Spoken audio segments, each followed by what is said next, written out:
Frankly, my dear, I don't give a damn. I'm gonna make him an offer he can't refuse. As far back as I can remember, I always wanted to be a gangster. Don't you understand, George? It's because you were not born. Film church. Well, a boy's best friend is his mother. I'm hungry. And you won't like me when I'm hungry. Beautiful. Thank you. Yeah. It was the role I was born to play, saying those words. That's true. Or dying to play. Dang. Living dead. Hi. Welcome to Film Church Radio, the podcast that treats cinema as a religion. It's Sunday. I'm Brandon. And I'm Lewis. And we are here to talk about movies. Each week, Lewis and I alternate picking a film for both of us to watch and discuss. Today, I don't know who decided to pick this movie. I think we mutually maybe decided. I think that shifted quite a lot of blame onto me. I feel like this was a Brandon decision. I felt like we could maybe make a good episode out of this. But we're talking about the one, the only, Morbius. Directed by Daniel Espinosa, starring Jared Leto. That's right. Just came out this past weekend. And, like Lewis and I are big Spider-Man fans. I think everyone knows that at this point, maybe. And if you don't, well, now you do. Mm-hmm. And usually at Film Church Radio, we're talking about film history. We're discussing older films. We're discussing things that help us expand our cinema knowledge and film history knowledge, and every once in a while, we'll do a modern masterpiece. And if we do a modern masterpiece, it's highly likely it might be connected to Spider-Man or Star Wars.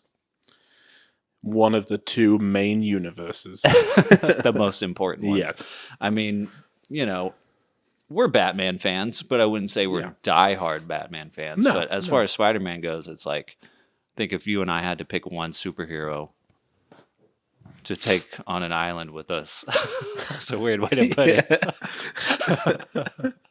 We would both pick Spider-Man. True. But this is a very loosely adjacent Spider-Man film. Yeah. Agreed. I mean, if you are a little bit confused as to where Morbius and this supposed vampire movie fits into the Spider-Verse, we'll do our best to try and explain it during the episode, because it's not the most, unless you kind of follow film pretty closely, it's quite easy to get all this kind of muddled up now. Yeah. There's so much going on. There's a lot going on. So, I think right off the bat, you and I would both say we do not recommend this film. No. But if you are a Spider-Man fan and you want to know what the heck is going on, you can listen to this episode we're about to tell you. Yes. So, yeah, I feel like... You don't need to see this film. No. To liken it to Marvel, it is the Incredible Hulk of the Sony Spider-Man universe. It's there. If you're going to be a completist and watch them all, it's there to be watched. But I don't think it's going to have much impact on the way that they carry this on. Yeah, and you don't need to see it to understand what's going on in the next, whatever they do next. Mm-mm. So, that said, we would like to thank everyone for listening. You can follow us on all the social media platforms at Film Church Radio. Thank you and good night. Just kidding. It almost sounded like I was ending the show, but no, this is just beginning, folks. We just want to thank everybody who's been listening. And usually, basically every week we do our little quick reviews. We talk about what we've been watching for the week. So we're going to do that for a few minutes. Yeah. Lewis, what have you been watching? What's been going on? I feel like we haven't recorded an episode in a while. No, we did I was going to get onto it, but we did the Oscar predictions. Yeah. And if you want to see us react live to the ceremony and pretty much everything that happened during that ceremony, there is a video on our Facebook and our YouTube that is basically just what we shot throughout the night when we watched it, our reactions to stuff. So yeah, we watched that, and that video slaps. It's so good. Sweet. So what? Yeah. So I didn't put too much effort into it, but it's really good. I like it. It is fun to watch our reactions live to that Oscar ceremony, which was pretty interesting, to say the least. Yeah. But yeah, it's on YouTube at Film Church Radio. You can find it. So we watched the Oscars together this last Sunday, and it's been a weird week since then. It's felt like ever since that moment happened. Not to talk about it too much because I'm a little over how much people are talking about what happened during the Oscars, but it definitely put like this, I don't know, bad taste, bad mood, bad vibe into the whole week this week, because I don't know. It just kind of felt like the thing that we love got slapped in the face. Not necessarily Chris Rock, but yes, he did too. But, just cinema in general was like, is this dead? I mean, the trouble with it is it's been a double-edged sword. For one, we said that night that, it's undeniable that Will Smith has had a great career. And the fact that he did what he did is now going to be the thing that people remember the most. Yeah, exactly. Which is really, really upsetting. Yeah. And the other part is it's got people talking about the Oscars, but not necessarily about the slap. Like, have you seen the Trevor Noah video? No. So basically, I think it was like last night or the night before, and he was talking about the Oscars, and he's like, they always pick films I've never seen. I'm always like, I'm going to watch that, and then never watch it. And it's like, it's not elitist. Like, these are not hard to come by films. Yeah. For the most part, every year there's films that I don't watch. I think it's the same for everybody. I think only the voting academy watch all the films that are nominated. Exactly. Yeah. But the point, it's the total opposite to, I feel like, most film fans that are like, no, the Oscars are too open. Like, the films that we should be celebrating are not the films that they pick. Yeah. And it's not the films that everybody's seen a million times. Yeah. So it's just, unfortunately, just open up this discourse about, the Oscars are celebrating the wrong films. Yeah, because there's people that are like, all the Marvel films should be nominated. And then there's people like you and I that are like, no, the films that you haven't seen at all, that haven't been on your radar, that you don't even know exist, are the ones that need to be nominated. Yeah. Yeah, because in the end, it's not an audience award. It's not like... Yeah, it's not most popular film. Yeah, exactly. It's not movie that made the most money. It's achievement in filmmaking. Yes, exactly. And, and as much as we love superhero films and Marvel films and stuff like that, they're very formulaic. They follow the same pattern. They build to something like...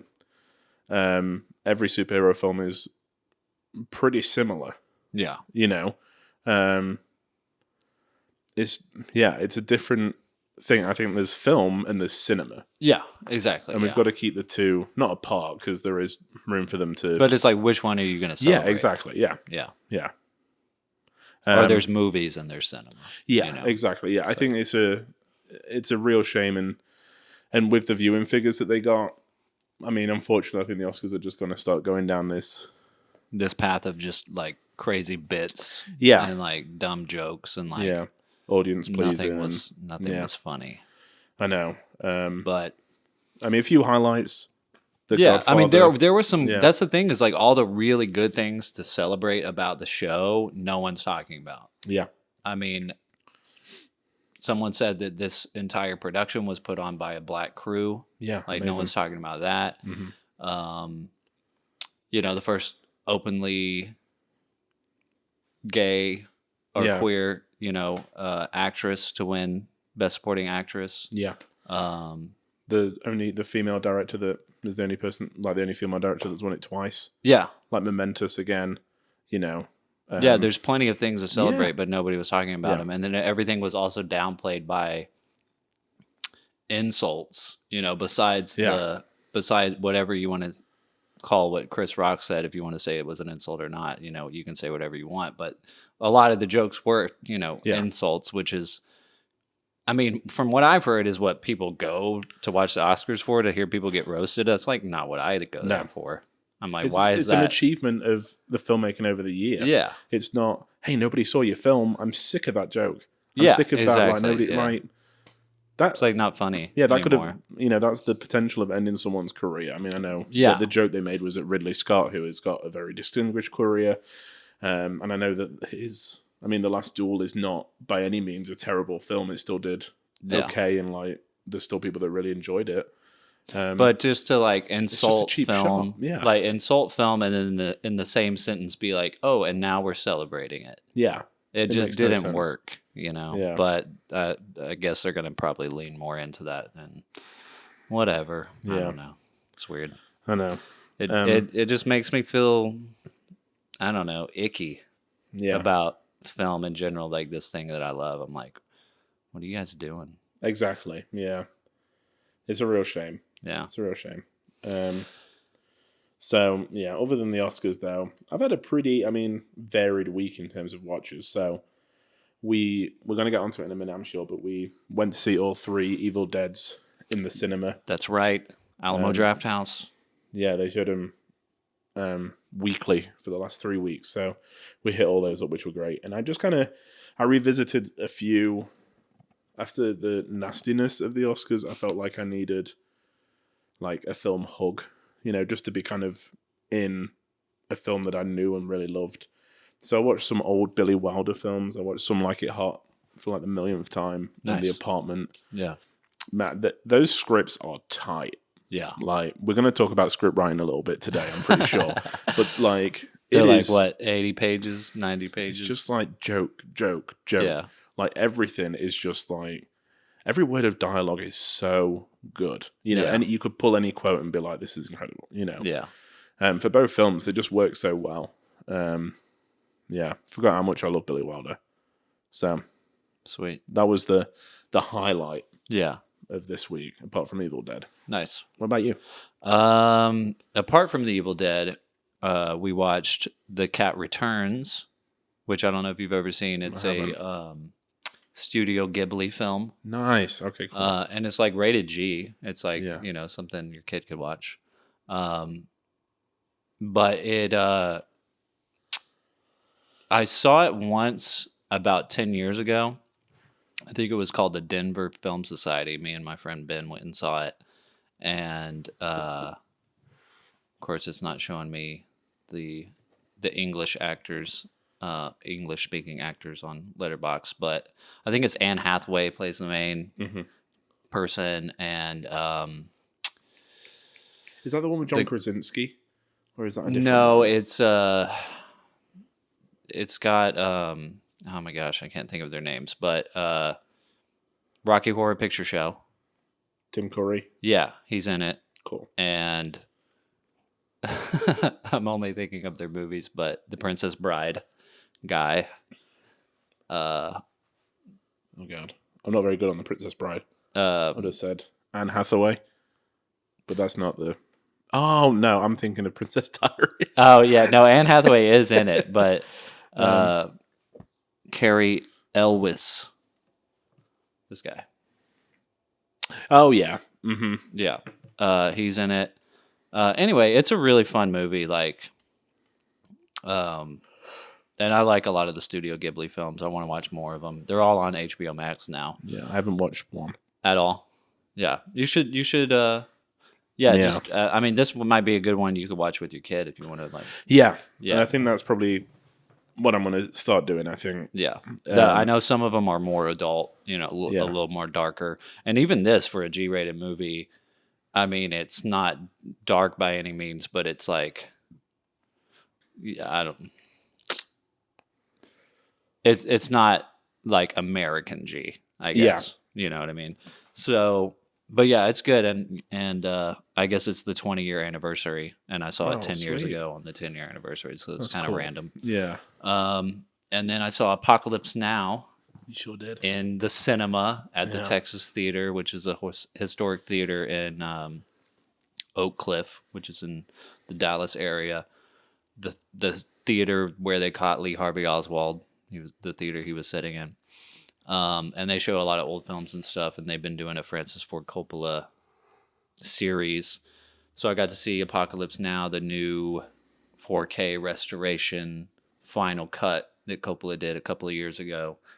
And man, it is an intense movie. Yeah. I mean, I've seen it a few times, but this is the first time I've seen it on the screen, like on the big screen. And it hits totally different. Like, it's a movie that I've always enjoyed, but watching it in a theater where it's just, it really puts you in it in a different way. Yeah. And it's the kind of film that is, it's so intense that, like, to be put in it in that way, it's just so much more heightened. Yeah. And walking away from it, I mean, like, as soon as it was over, you know, at first it's a little disorienting. I was almost like unsure of if it was the, you know, because I've always like thought that I loved the movie, and coming out of it and being that almost disoriented made me feel like, is this a movie that I like? And then it wasn't until the next day that I was like, oh, like the movie, it's kind of an exploration in insanity. Yeah. And so to watch it and be put into it, it kind of leads you down this journey of going insane. Yeah. So when you get out of it, you're like, I'm insane.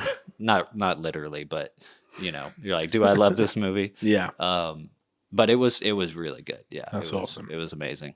And I watched The Souvenir again. That's amazing. I mean, I'm so glad. Yeah, with my girlfriend, and she liked it a lot. Yeah. And at the end of it, I was like, "There's a part 2," and she was like, "Really?" I was like, "Yeah." Yeah, I know, it's very surprising. Yeah. I think. One of the critics I listened to, like, does a podcast, and he was talking about a British film that's just come out called, I think it's called Blonde, but it's got Tom Burke in it. And as soon as he said Tom Burke, I was like, go track it down. Like, they've really made an impression on me. Both, you know, the film I think is just so good that I'm like, okay, I'm in with these both actors. Yeah. Like anything they're in, I'll watch it. Hopefully. Yeah, they're both so good. Him and Honor Swinton Byrne. Yeah. Yeah, they're both amazing. Awesome. And the way that the film was made, for those listening, we watched The Souvenir and The Souvenir Part 2 for the podcast. So those are both films that Lewis and I loved a lot, and you can go find the films and then listen to our episode about them. But the thing that's blowing my mind, like learning more about the process of the way they made it, is just how it was all improvised. Crazy. And it's so insane to me that it came out so good. Yeah. That much of it could be improvised and it still come out like one of the best films I've ever seen. Yeah. You know? Yeah. And have such meaning and everything. So yeah, and other than that, it was like we went and saw the 3 Evil Dead movies the last three weeks: Evil Dead, Evil Dead 2, and Army of Darkness. Yeah.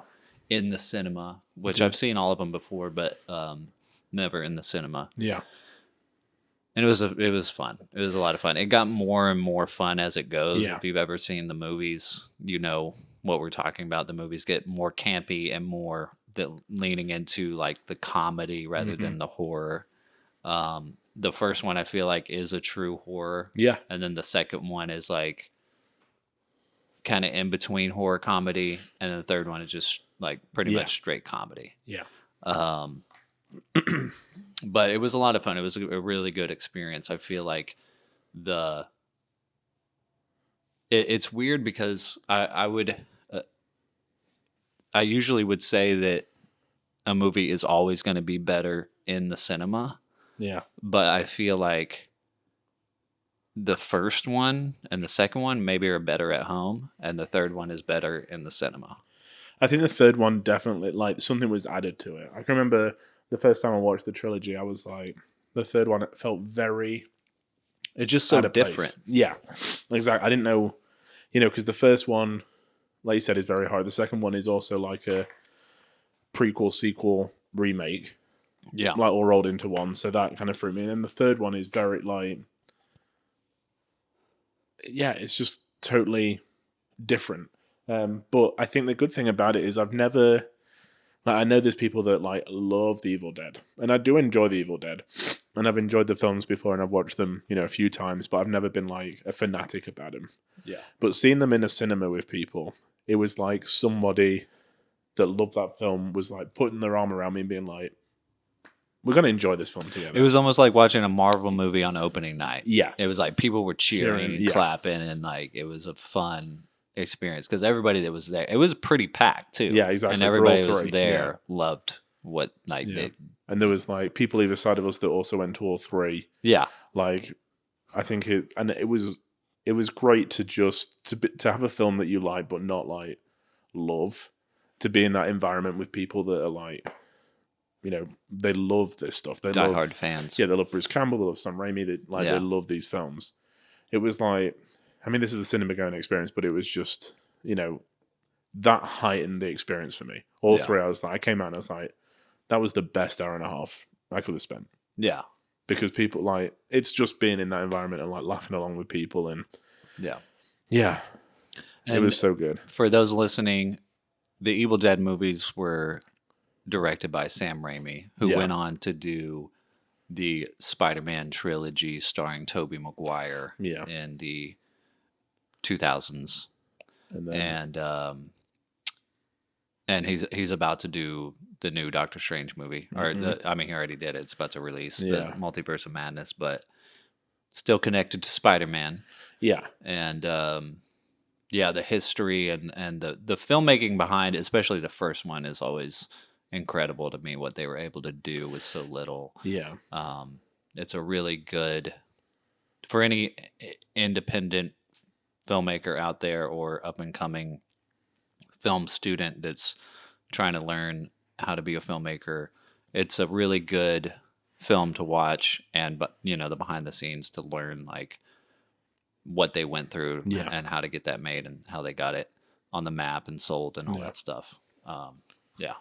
Really good stuff.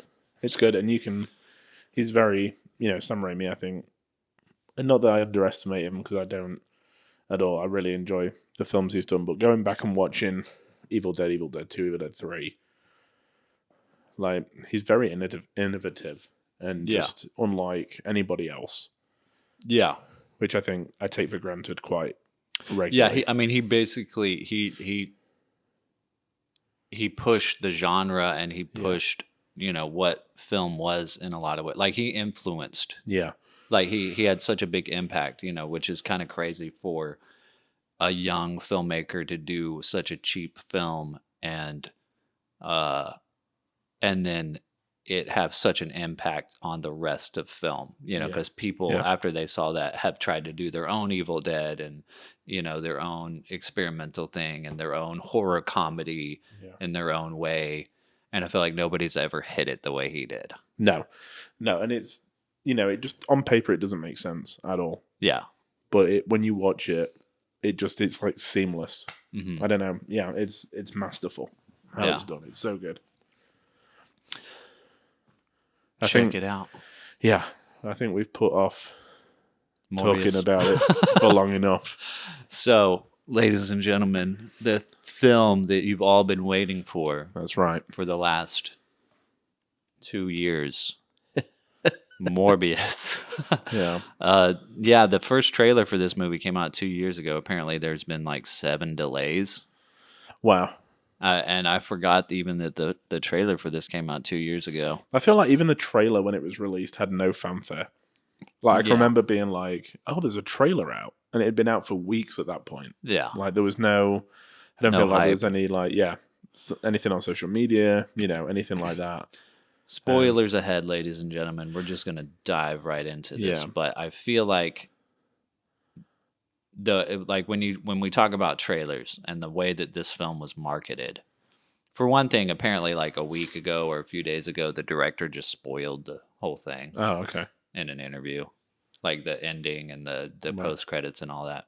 But the way that they marketed this film is almost like the opposite of the way that the MCU does it, the way that Marvel Entertainment does it, where Marvel Entertainment, owned by Disney now, but still headed by Kevin Feige, he's the guy that connects all the MCU movies and kind of keeps that train running. And and As the grand plan. Yeah, has the grand plan. When you see a Marvel, like an MCU trailer, the Marvel Cinematic Universe, you like the trailer is really good. Yeah. It's always really good, and it gets you hyped for the movie. And they sometimes tease a little bit of what's going to be in it, but then when you see the movie, they over deliver. Yeah, it's like all when you kind of after you go back and watch that trailer again, it's all pulled from similar scenes. So there's so many times that we've sat down to watch a Marvel movie for the first time, and I've been like, we've got like 20 minutes in, and I'm like, everything that was in the trailer has already happened. Yeah. Yeah. And then there ends up being cameos. There ends up being things like, if you like, for example, the last Spider-Man movie, you know, that we kind of knew maybe Andrew Garfield and Tobey Maguire were going to be in it, but we didn't find out until we saw the movie. Yeah. And that could have been a huge draw, you know. Yeah, but they could have been like, we're just going to put it in the trailer. You know, but they didn't put it in the trailer, and it made a bunch of money, and it made it exceed people's expectations, right? Yeah. Whereas this movie, the trailer showed a poster of Spider-Man in the background in one of the scenes that said murderer across it. Yeah. Showed Oscorp in the background that we never see. Showed Oscorp. Yeah. Showed Michael Keaton, who plays the Vulture in the MCU. As that character. As that character, having a scene with Jared Leto. So they put these things in the trailer that kind of set your expectations of, oh, what's going on here? How is this connected to the MCU? You know, is this the same universe? And then in the movie, none of the stuff that was in the trailer was in the movie. No. None of that stuff. No. None of the stuff that was like the hook. Yeah. Because the only reason people would want to see this movie is because it's connected to Spider-Man. That's the only reason you and I wanted to see the movie. It's the only reason we're talking about this movie now on our podcast. Yeah. And the fact that they kind of do the opposite of what the MCU does, where they set your expectation and then under-deliver, is just like what, like they just tricked you into getting your money, right? Yeah. I don't know how long that's going to last for Sony. I don't know how long it can last, because it's like, you know, people are going to get it at some point and not show up for these movies. Yeah. I mean, so for like, you know, it's working for them so far because, you know, they're making money on these movies, but basically to try to break it down for people here, it does get really confusing and complicated. Sony Entertainment owns the rights to making Spider-Man movies, right? And they own the rights to the characters well, associated with Spider-Man. Yes. To make them into to put them on the screen. To put them on the screen, right? Yeah. But, you know, Marvel, the comic book company, still owns the characters, right?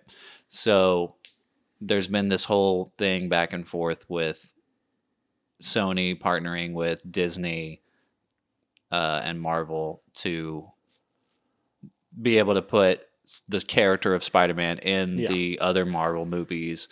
So they've negotiated all that. But then Sony, outside of those, you know, contracts and negotiations, started making their own spin-off movies that aren't related to the MCU. So it just started with Venom. It started with Venom. Venom. They did the second Venom. And and you kind of could see that those seeds were being planted for this like expanded universe that wasn't in association with Marvel. But they seem to just focus on Venom, which was fine, because I think Venom's a character that a lot of people that like Spider-Man know. He doesn't necessarily need Spider-Man there to be a character. He's, you know, there's already, like we said in the cinema yesterday, there's already the yin and yang. Like there's Eddie Brock, who is the voice of reason in those films, and then there's the symbiote Venom, who is like kill them, Eddie, you know. Yeah. And that works really well. The films themselves aren't spectacular, but that character works well solo. Yeah. And he's such a loved character already. Yeah. Like people. Yeah, and the films have done really good business. Yeah, exactly. You know, not a problem. Morbius, though, is a very strange film to begin with. Like, not to begin with, because I know there's Venom, but like to like step out as the next stepping stone in this expanded universe. My theory, right, is I know that this has been in the works for 2 years, but 2 years ago, Marvel pretty much announced they're going to do a Blade movie. Yeah. I think that this film was made so that Sony can keep the rights to Morbius. Because he plays a massive part in the Blade comics. Oh, does he really? Mm-hmm. Okay. So I think that this was honestly Sony. It was like the Fantastic Four. Them rushing that second reboot to keep the rights. So I think they were like, at some point Marvel were probably like, oh, this is our plan. We're gonna take these characters back unless you make a movie or whatever. And they were like, we're gonna do Morbius right now. That's so crazy. That is so insane. Because to get ready for this, I was like doing some reading up on the character, like how he was introduced and like a bit of his backstory and stuff like that, just to see if his character in the comics is as terrible as the character in the movie. It's like, yeah, he played a massive part in Blade because obviously Blade hunts vampires, right? Yeah. So he plays a massive part in that kind of whole series. Wow. And instantly I was like, it's like Fantastic Four again. They don't want to lose the rights. Yeah, because this movie could have been a really good vampire movie. Yeah. It could have been something. It could have been something more than what it was, and what it was is there is nothing in this movie that you have never seen. It is literally the most basic plot, most basic movie you have ever seen in your life. Every single plot point, every single scene is just they took it out of another movie and put their lines on it and their characters in it. It is just it's something that could have been made 20 years ago and still been not great. Yeah. Yeah. I mean, the first thing is there's no script. Like, it's obvious that, like, none of the characters have any motivation that makes any sense. Yeah. Everything that happens in the film has no consequences and, again, makes no sense. It's atrocious. I mean, it's so bad. Yeah. As a movie. I mean, I know we're gonna get into the nitty-gritty and kind of talk about specific plot points and stuff, but I was thinking a lot about it, and they cut so many corners on this movie for it to make sense. It might as well have been a circle. Yeah. Because it was literally like, oh, by the way, he's made synthetic blood. What? And then they were like, oh, he doesn't want his Nobel, his Peace Prize or whatever it was that he won. And it's like, why would he not want, that's not even explained. Yeah. None of it is explained. Or even cared about. I mean, there's a scene early on where he's kind of talking about why he's got all these bats in a big tube in his... It's his bat tube, bro. In his lab. And even, the filmmakers aren't interested in the exposition. The camera moves behind the tube and the sound is distorted while he's explaining what he's doing. It's like they're like, this makes no sense, so we're going to try and get the view. Because even I was like, okay, I'm going to try and listen to what they're saying. I can't remember a thing they were saying. Yeah. Because the filmmakers don't care. Yeah. It's like, all you need to know is he's going to become a vampire.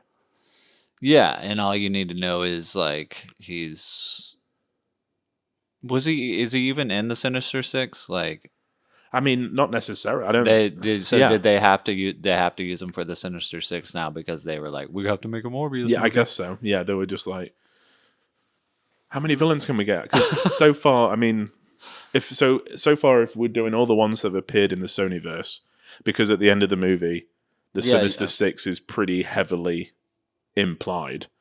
Yes, there's Venom, there's Vulture, and there's Morbius.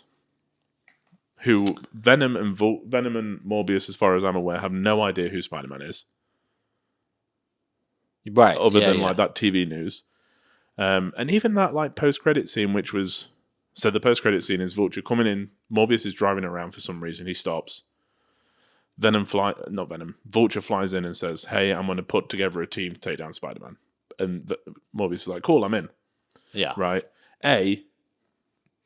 He doesn't even know who Spider-Man is. B, how did Vulture get those wings? Yeah. Yeah. It doesn't, none of it makes sense. Yeah, so they when the director came out and said all this stuff, before the movie came out, people were asking those questions like, where did he get the suit?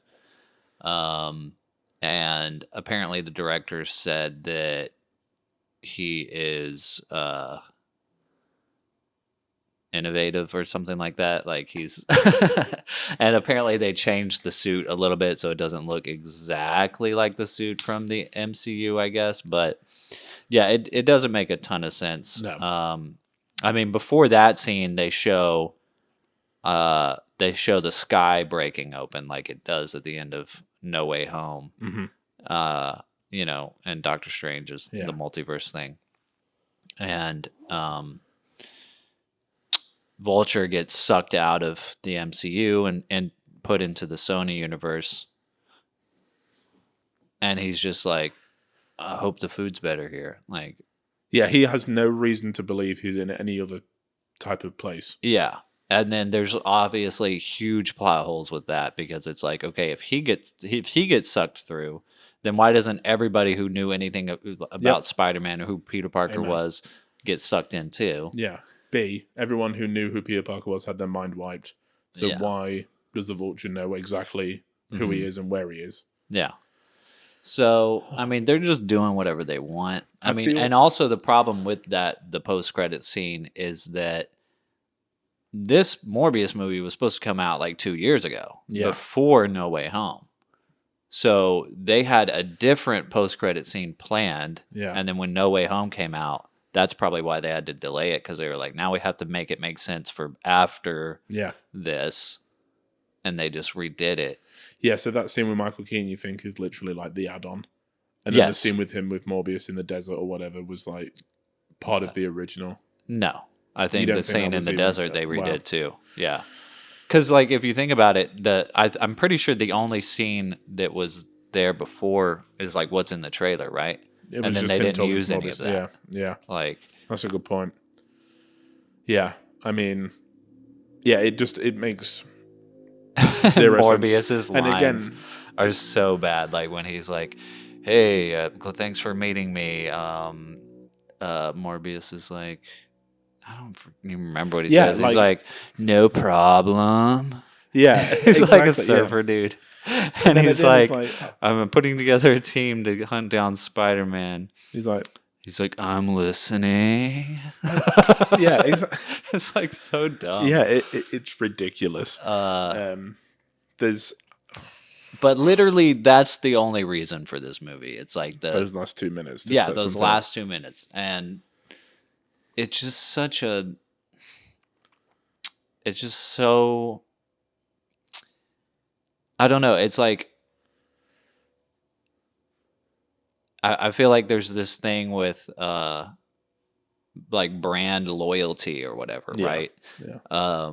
Where like, Disney Plus, you've got a certain expectation, like what you're gonna get when you open Disney Plus and go watch a Marvel show or a Star Wars show. That there's like been care put into it and they're trying to do like fan service, but they're also trying to really exceed your expectation. Yeah. Whereas like Sony has the rights to this stuff and they don't understand any of that. They're just literally trying to get the most. It's a cash cow for them. Yeah. They're literally just trying to get the most money they can out of the fact that they have the rights to these characters. Yeah. And it's like, how long is that going to last for them? Like, how long am I as a Spider-Man fan going to like keep paying to go see these things? Yeah, exactly. If you're just going to like trash the thing that I love. Yeah. And this is what I was thinking walking out of it. I mean, because we had speculated that, this is the Sony universe might be the Tobey universe, or it might be the Andrew Garfield universe. It might be one of these. I mean, probably more likely Andrew Garfield because of Venom and all that kind of stuff. But I don't think it's not worthy of anyone right now. Exactly. Like, I would That's not the problem. want to step in and be like, okay, I'll be the Spider-Man. Yeah, because I would feel hunking pile of garbage. Yeah. Like, there's nothing there to like of any merit.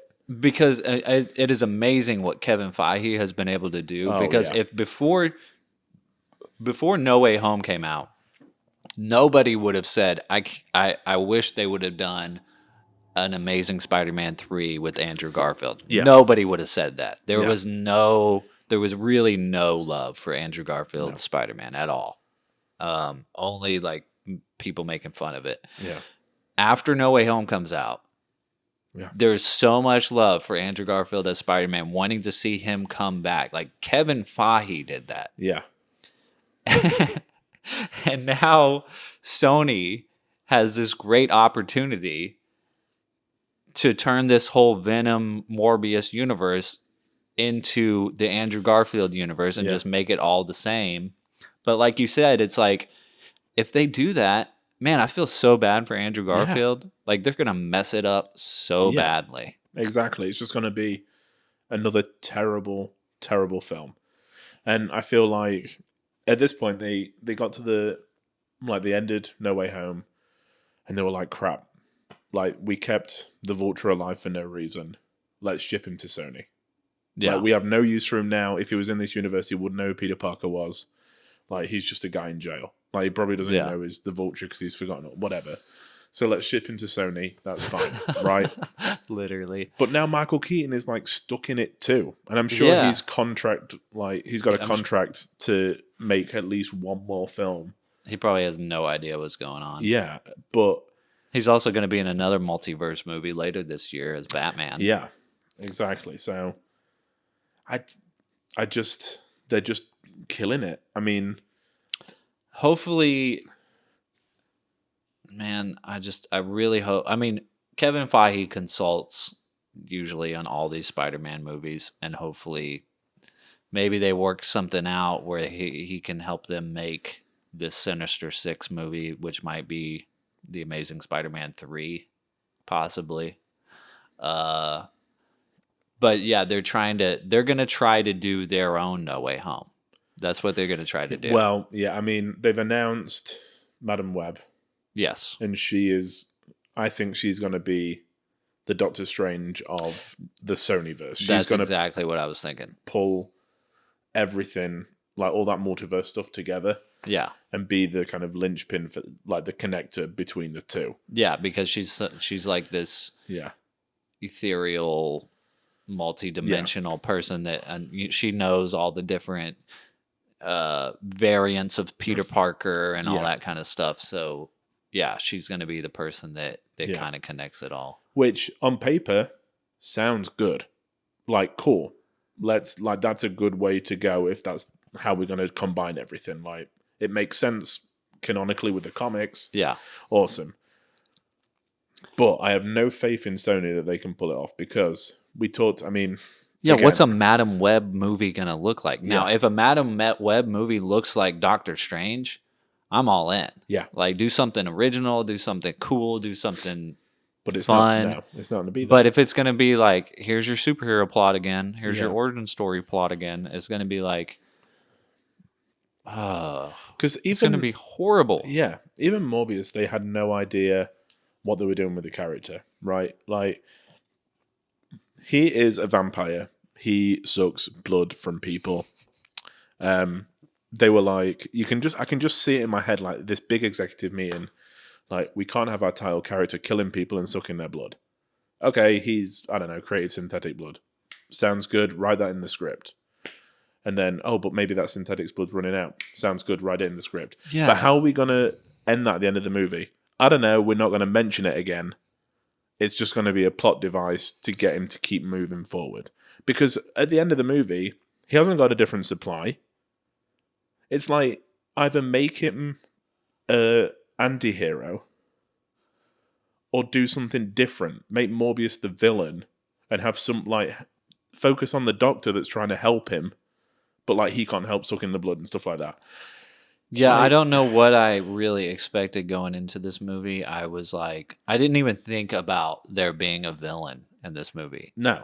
Because until Morbius, until the villain, because Morbius is supposed to be the villain, and then when yeah. the villain showed up, I was like, oh Jesus, like he's going to be they're the villain. literally just trying to give him a bad guy, and of course, like the bad guy is the same version of him, like he does the same thing to himself, But even kind of like in the Venom movie, Yeah. and then even the CGI stuff was like the style of CGI, the way that they did the fighting, they tried to do it just like Venom. They didn't try to do something new where it's like, Yep. look at these new powers or anything. It's just slow motion punching with like this long, wispy stream yeah. of CGI coming out of them. I hated that. It was like, why are you trying to make them look like Yeah. symbiotes or whatever that Yeah. they did in Venom? It was not good. Yeah. There's absolutely no reason to see this movie except for the end credit scenes, which I'm sure you can find on YouTube now. So Yeah. There's still more about this film that I want to pick apart because it really made me angry. I mean, when we were sitting in the cinema, there's a few times where, and I tend to do this without even thinking, if something happens that I'm like, where has that come from? I'll like look around me dramatically, as if to say, like, someone is just throwing ideas at the screen, just to see what sticks.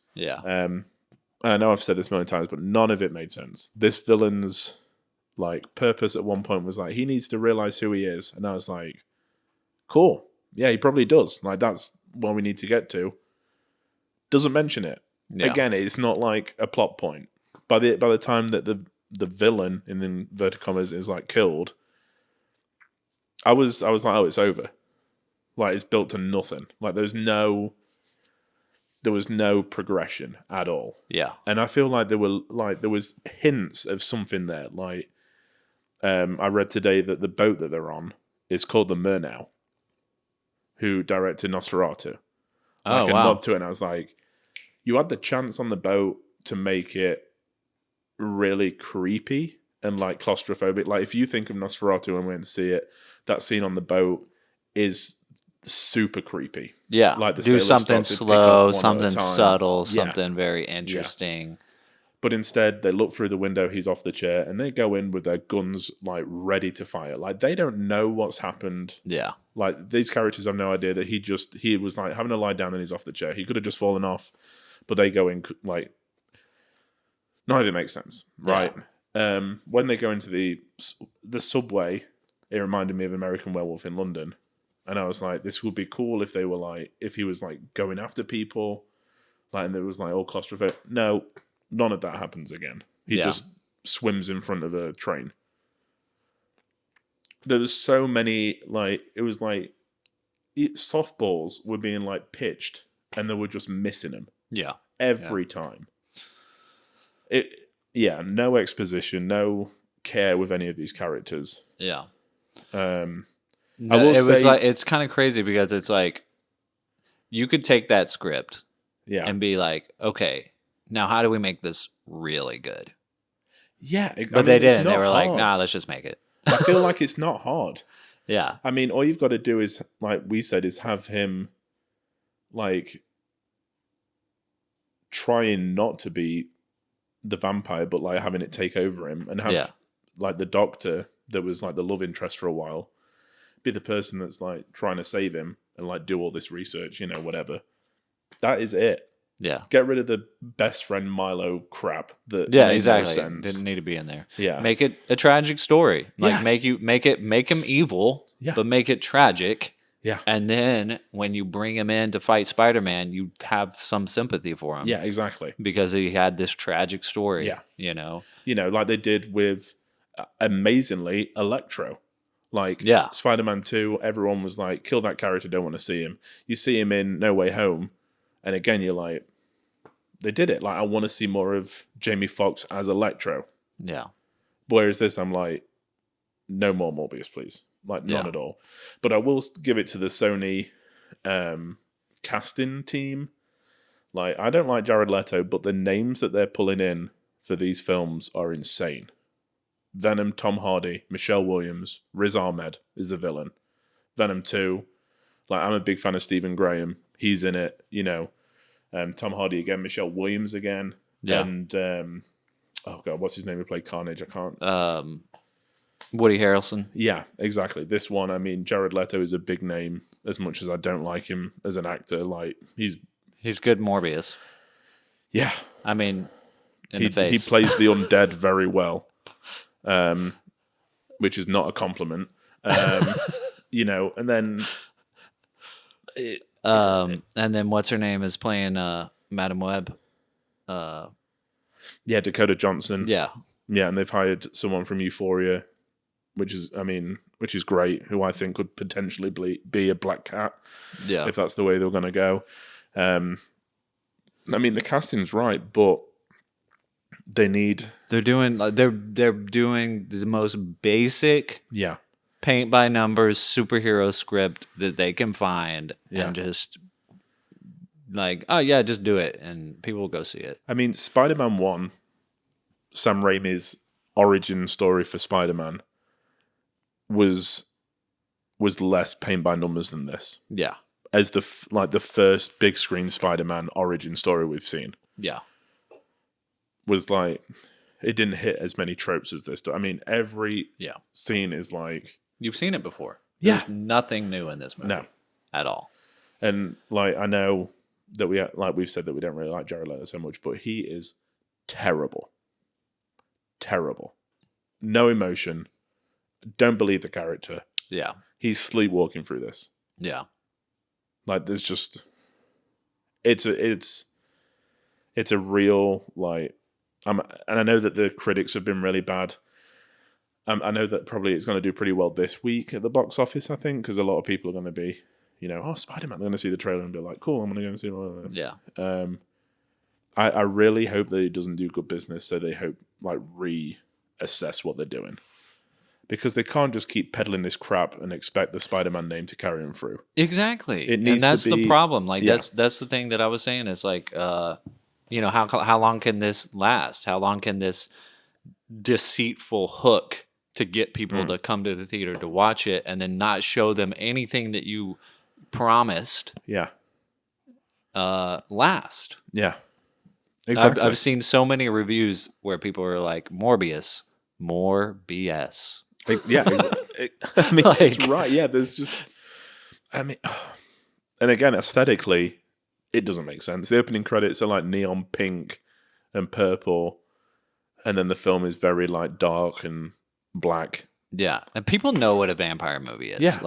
Lean into some of the... if you're going to be tropey about it... Yeah.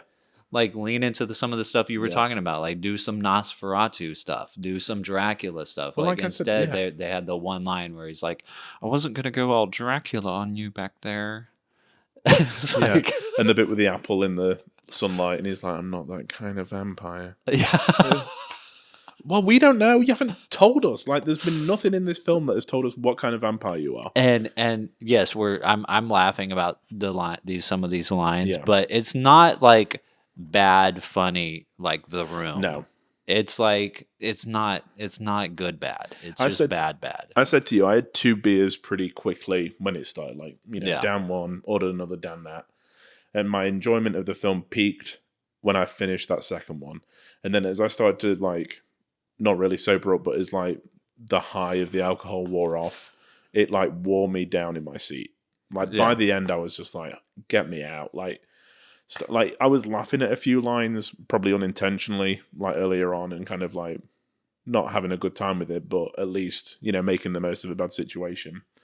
But it's just dross. It's just mindless crap. I mean, like we said, so much stuff in this film doesn't make sense. There's 2 instances that just stick out to me massive. The first is he's in the hospital.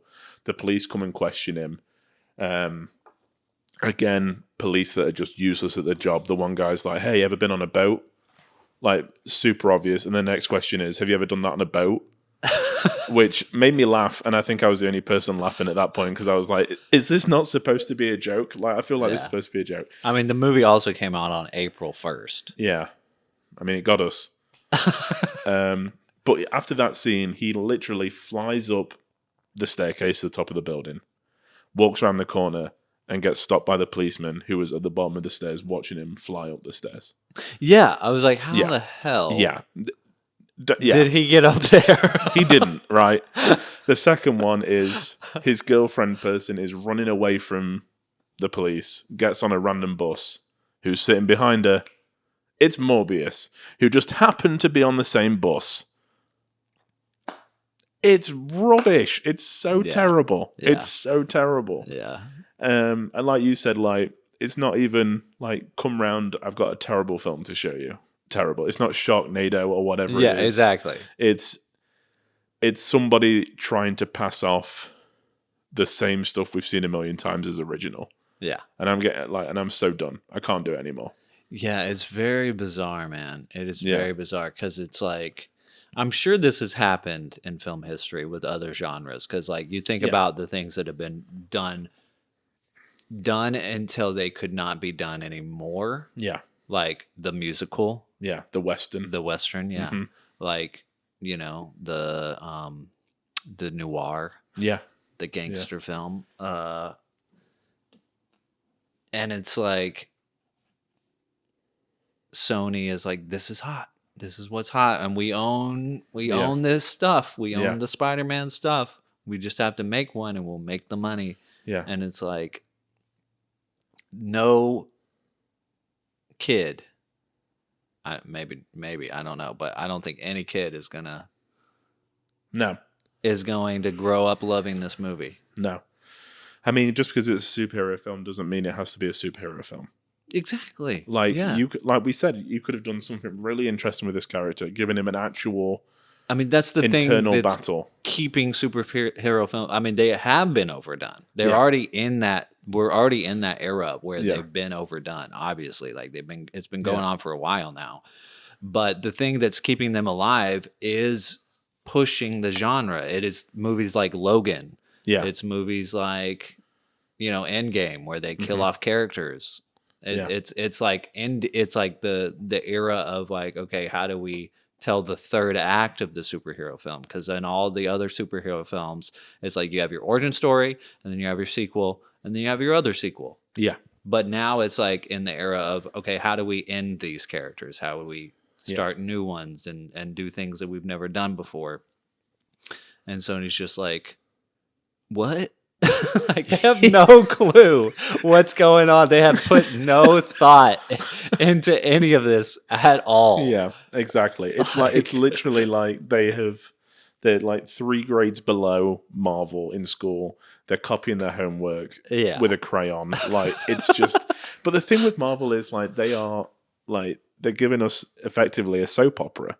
Yeah, like we've got to know these characters. And now, especially with the TV, you look at the WandaVision, which was phenomenal, and Loki. It's more like there's big batshit crazy things going on, but it's more about the character. It's more about those internal struggles, and that's what you're there for. Whereas this is like, hey, you can fly through New York. Yeah. And it's like, I don't care. Yeah, like, I really could not care less. It's like, I remember hearing Kevin Feige talk about those early, MCU films and being like, we're hopeful about what we're going to do in the future, but we're not going to think about that right now. Right now, we're going to make a really good movie. Yeah. We're going to make this one movie. We're going to make it really good. And then if it does well, now we'll focus on the next movie. We'll make that one really good. Mm-hmm. Whereas Sony's just like, make the movie. Well, it's the same as DC. Like, I mean, they're focusing on the end point and not the journey. We said the same thing about Star Wars when the new films came out. Like if they had sat down before they'd even started doing 7 and said, okay, this is where we're going to end this trilogy. This is like not necessarily write everything in, like write the whole thing, but be like, okay, this is the point we want to get to. This is how it's going to end. This is how it's going to begin. The middle bit we can kind of figure out. None of that happened. No. And it's the same here. I just feel like they're like, we've just got to keep like moving forward. Like Sinister Six, we can't lose these contracts. Yeah, by no means. Exactly. Don't lose these contracts. Because I was reading that Morbius is like he was voted as the 11th like fan favorite Spider-Man villain, like in a poll with Marvel or whatever, like from the comics and stuff. And I can just imagine them looking at the list, being like, okay. Marvel did it, we've done it, Marvel did it. Oh, Morbius, we haven't touched that one yet, let's do that. And it's it's just it's terrible. It's sad. It's deceitful. Yeah. I feel, I feel deceived. Yeah. As a Spider-Man fan. Yeah. I feel, But not even. I feel like, taken advantage of. Yeah, because I was like I said, I was reading about Morbius today, and the character sounds super interesting. Yeah. Like, and it's just like from the comics, nobody's yeah. even going to care. He's just going to become the butt of a joke now. Yeah. So, Man, maybe one day. Maybe one day Kevin Feige will get these characters back. yeah, just imagine though, like if they'd done it with Blade and they'd gone a bit more dark, and this Morbius character was like sucking people's blood, but also not wanting to do it, Yeah. and that was the emotional for Blade of being like, I've got to stop him, but I don't want it. Like, it's not his Or fault. he's like only killing bad people. Yeah, Like, I don't know. yeah. I mean, Yeah. you think of Spider-Man, and I don't know the point when that's my problem Yeah. or whatever. You could. I don't know. It's so easy to sit back and be like, "This is how they should make a film," and I understand that's what we've been doing for the last 40 minutes. But like, these are people that are paid a lot of money to write scripts, and it doesn't even pass the first test. It's not Yeah. even like remotely imaginative. Yeah. Not one bit. Yeah. Yeah. What a load of crap. Yep. So, okay. In the Sony Yeah. verse, Mhm. which is what they're calling it right now, so far, there is Venom, Yeah. and then there's Venom, Let There Be Carnage, There is. and then there's Morbius. Yes. Where does this rank? I mean, I was not a fan of Venom Let There Be Carnage. I wasn't either. This is dead bottom with a cinder block tied to its feet. Yeah. Like, this is, being thrown into the ocean. I don't think you could pay me to watch this film again. I can't see a point. I mean, Venom Let There Be Carnage, I didn't enjoy it, but like I said, I like Stephen Graham. I like Tom Hardy. I think the Woody character. Harrelson. Yeah. Like, it's. Yeah, I was disappointed in Let There Be Carnage mainly because, for one thing, people have been waiting to see Carnage Yeah. for a long time. And then they kill him off at the end. It's Yeah. like, why did you guys do that? That Yeah. was really stupid. And also because it was directed by Andy Serkis. And Oh, yeah, I found forgot that that. really Yeah. interesting. I was like, okay, Andy Serkis, the master of understanding like the multiple personality Yeah. CGI character, because he played Gollum in Lord Mm. of the Rings, directing this film. Maybe he'll take it to a really interesting place. And it was just like, oh no, here's just here's a sequel, Yeah. And it was fine, Yeah. but it wasn't like good. It wasn't Exactly. like let's Yeah. do something really cool Yeah. and interesting. And Bob Richardson shot it, like Yeah. the guy who shot Once Upon a Time in Hollywood. Yeah. Like that's the director of photography. It was like, oh, they're doing something. They're taking it to another level, and Yeah. it's like, no, here's a sequel. Yeah.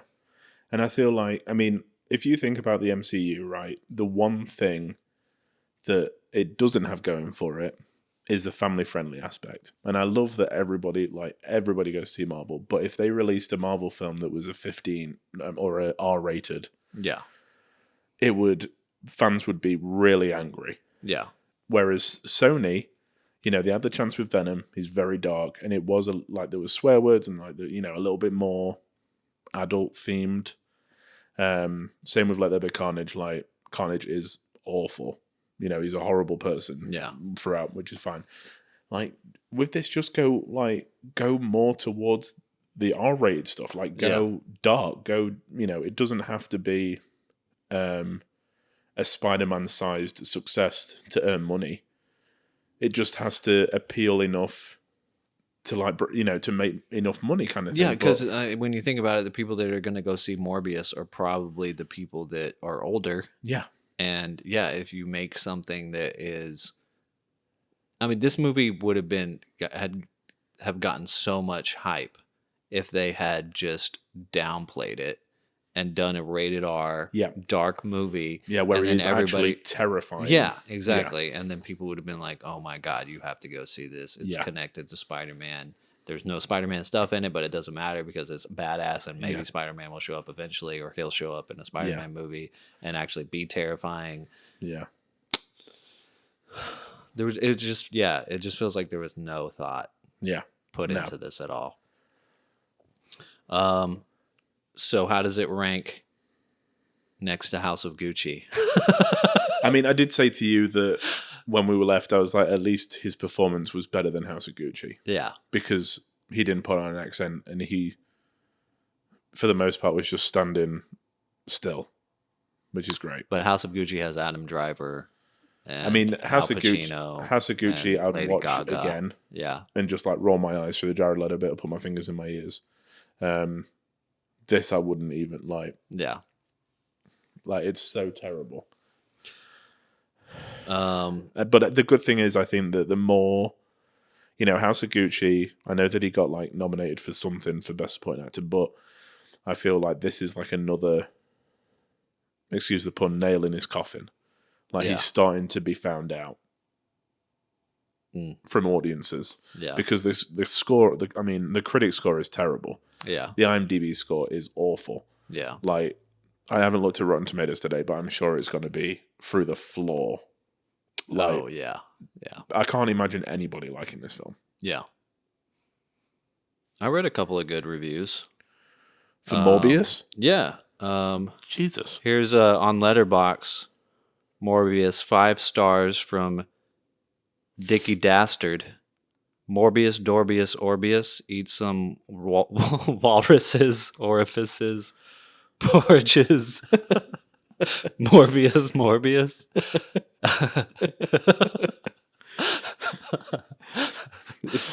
Sounds like the kind of coherent review you get.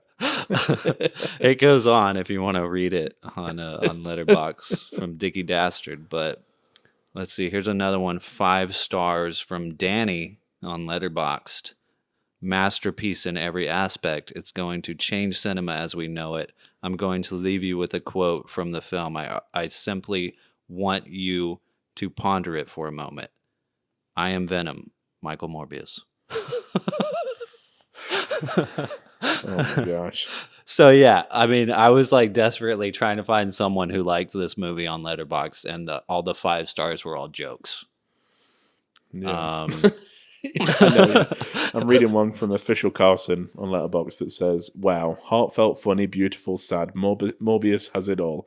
Ever since I was a young child, I dreamed of the Marvel legend, Michael Morbius, to make his debut on the big screen. I'd run into the kitchen screaming, Father, have they announced a film about Dr. Michael Morbius yet? Yeah, it's like, what kid is going to like this movie? Yeah. I mean, that is the only reason that I can think, like I said earlier, that they were trying to just keep the IP.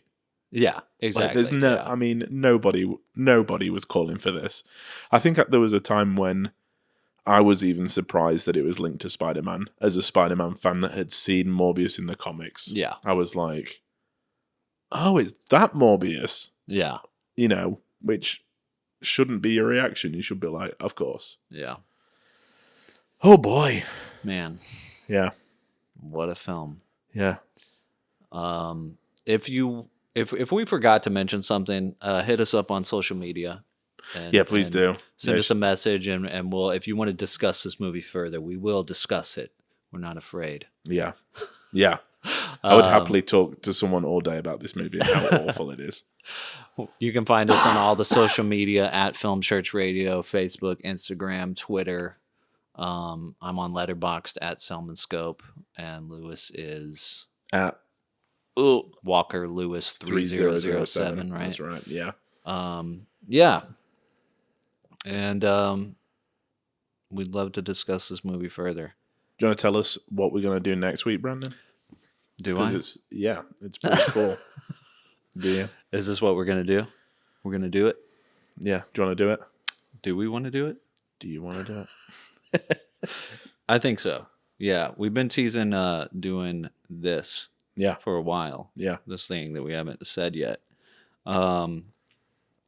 Basically, I can't even remember how it came about. I was just like... Yeah, I think for me, like, especially when this idea was kind of raised by you, like, because it was kind of your idea, but I was, it made a lot of sense because when we're going back and we're watching the films that we picked, it was really hard to not go down a rabbit hole with these films and pick something a bit unrelated to watch the next week.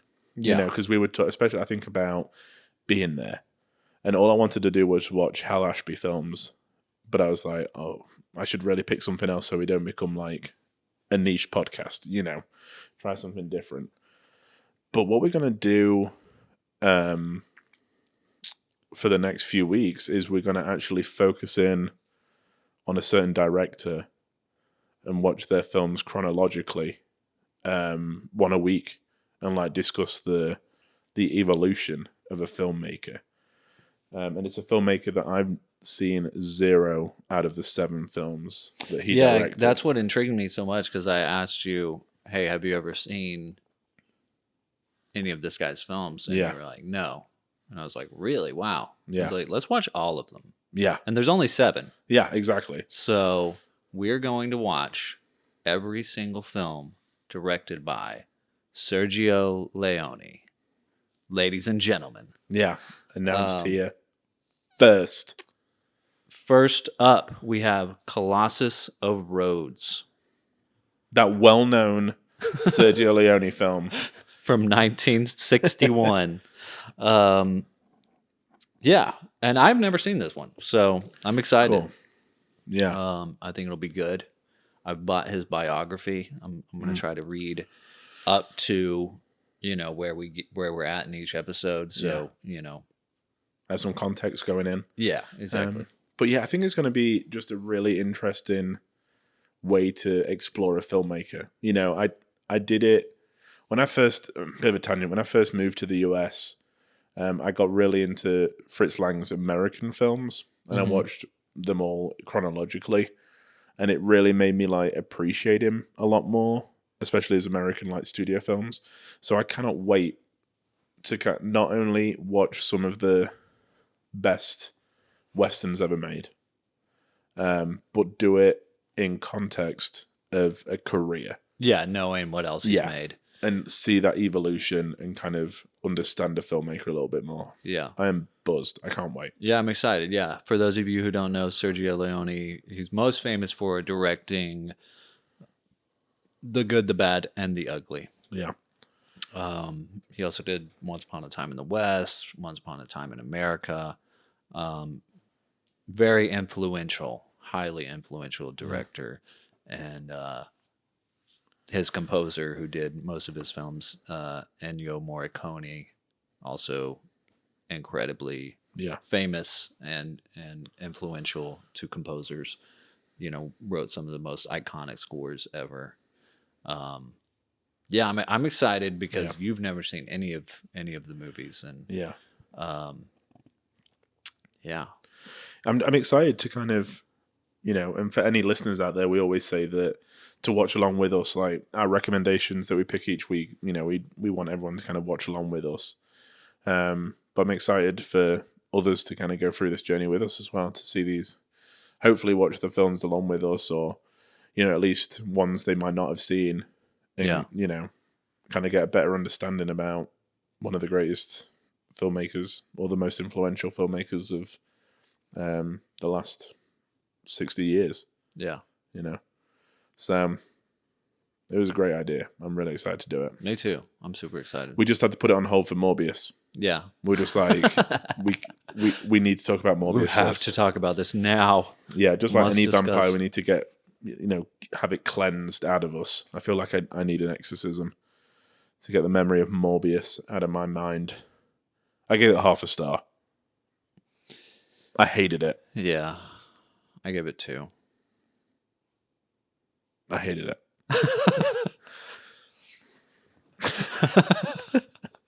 I hope you've enjoyed listening to us berate a film for 40 minutes. I know it can be a little bit off-putting if we didn't like a film, but hopefully there's enough nuggets in there about the extended Sony-verse of Spider-Man to keep you all entertained. Yeah, and I know there's people out there that are, Spider-Man fans that just wanted to know what we thought about it, and now you know. Yeah, so, exactly. Yeah. You're welcome.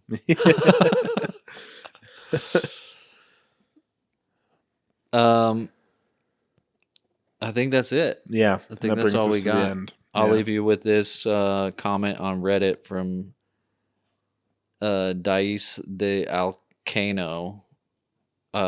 Someone said it before, but if this is true, the Spider-Man Sonyverse truly is the anti-DCEU. It just won't die, even if everything says it should. Yeah, they seem to have at least a few films lined up, so God help us all. Yay, Spider-Man. Yay, Spider-Man adjacent. All right, y'all. Well, have a good week, and we will see you next Sunday. That's right. Amen. Amen. Say your film church prayers. Bye, y'all. Bye.